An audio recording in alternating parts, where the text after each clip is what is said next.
give up this thought that we can save the world for the next millennium. The only thing we are empowered to do is to hand the world to the next generation a little better than we found it. Right. It's what John says, do no one evil.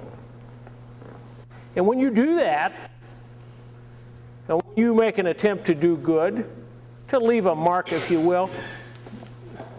My dad died last fall. And I've thought quite a bit, what did he do? Why is the world better because he lived? And I can think of several things. Will people remember those things? Probably not. Will they say Bill Coon Sr. did thus and so? No. But you know what? That doesn't matter. It's better because he passed this way. I hope that at the day that I take my last breath, that I can say that I left a positive mark on something. And that's what we all want to do.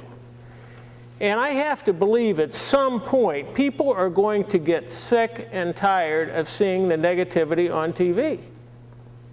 You know, there's positive things going on in Iraq. I mean, there's schools being built, but we never see that. The deaths that are happening in Iraq are minor compared to what was going on in Vietnam. Vietnam was my generation. Second World War. I mean, we are certainly, there are good men and good men all that are dying, but not on the scale that had happened in the 40s and not on the scale that had happened in the late 60s and early 70s.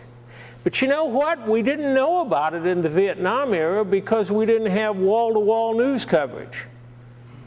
Back when I was your age and I lived in a rural area, we got 3 channels.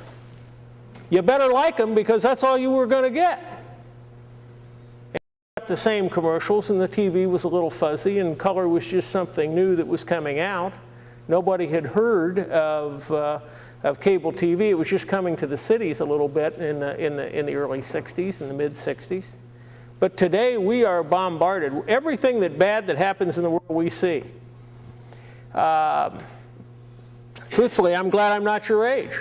I think I would be discouraged too. Yeah. But what are we doing, or what can we do? We are concentrating on making ourselves better. Why? So that we may be a positive influence on others, so that we can do by example. And we do this not here in this room. We all have to live our lives as an example. Doesn't matter what I say to you in here. John made the comment, don't tell me what you do. I don't want to hear it, I want to see it. Well, I'm here to tell you, I grew up on the farm. And if you're not an honest man in a farm community, everybody finds out. Nobody has much to do with you. They'll tolerate you. But do you have a reputation? Yeah, you have a bad one, or you have a good one. And I think we all just need to do our little bit to try to bring it better. And maybe, just maybe, we'll get tired as a group of free people. You know, when was the last time any of us called our newspaper or our television and said, you know, we're really sick of your program. We'd like to see something good that's happening.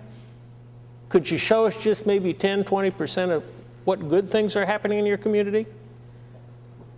You know, I mean, there's some success stories going on that never get brought to light. I had an occasion to travel to Romania back in February. Those people are free. Those people are free for the first time ever. I'll tell you what, if I were your age, I'd go to Bucharest and I'd learn to speak Romanian, because they are on the start of one of the greatest building democracies that we'll see.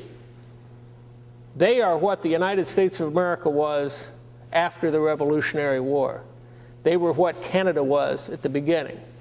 They were what England was after the Magna Carta. They're on the cutting edge. They're building. People are working. They're proud of their country.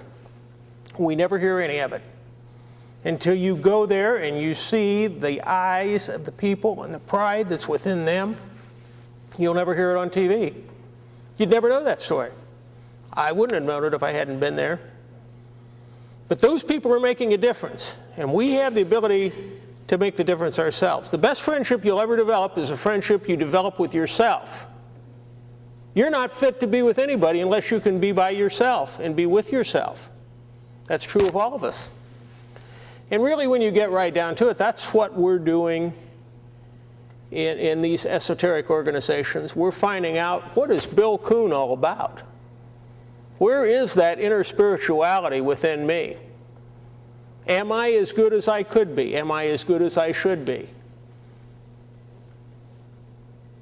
And we do that one man at a time, one woman at a time. And it takes time.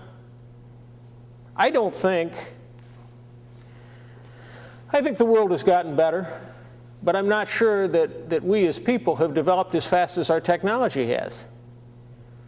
You know, I mean, right now, are we really capable of absorbing all the news that we're getting?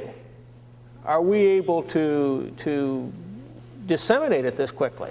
Maybe we're not. Maybe that's what's frustrating you. And I look at my grandsons. I look at my daughter, and I thought, God, you know, I'm glad I didn't like growing up when I did. It was a problem. You know, you had all those worries. But I would suggest that you're being bombarded by a lot of influences. And I think that maybe the best thing you could do is tone it all out and just look at what you're doing in your own little world and what it is that's in your life, what it's in your family's life. I hope I've answered something or been of some help. Well, it's your own side, Jim. I mean, really, I'm just concerned about my peers more than anything. Be concerned about what you think. Forget the peers. You have to become what they look at for leadership, what they look at as a shining example. Not only are they interacting with you, you're interacting with them. And let me tell you something, young lady. You're a special person to come up with these questions. I would bet that most of your peers wouldn't think to ask those questions. Would they? I don't think they would, but they might. Well, they might. But you did. You need to concentrate on making yourself better because you'll be the example. Thank you. Well, thank you. Actually, this question is close to my heart because I have a 3-year-old, and one of the things that I did, and it's the best thing I ever did, is I told Rogers to forget about it. I said I cut off the TV, and we're just doing DVDs now, and we're having a great time. I just go to, like with DVDs, I can select the shows that I want my son to watch, and that's all he ever hears. He doesn't know about what's going on. He doesn't need to know. Anyway. Thank you. Okay. It's hard to top that one. Okay.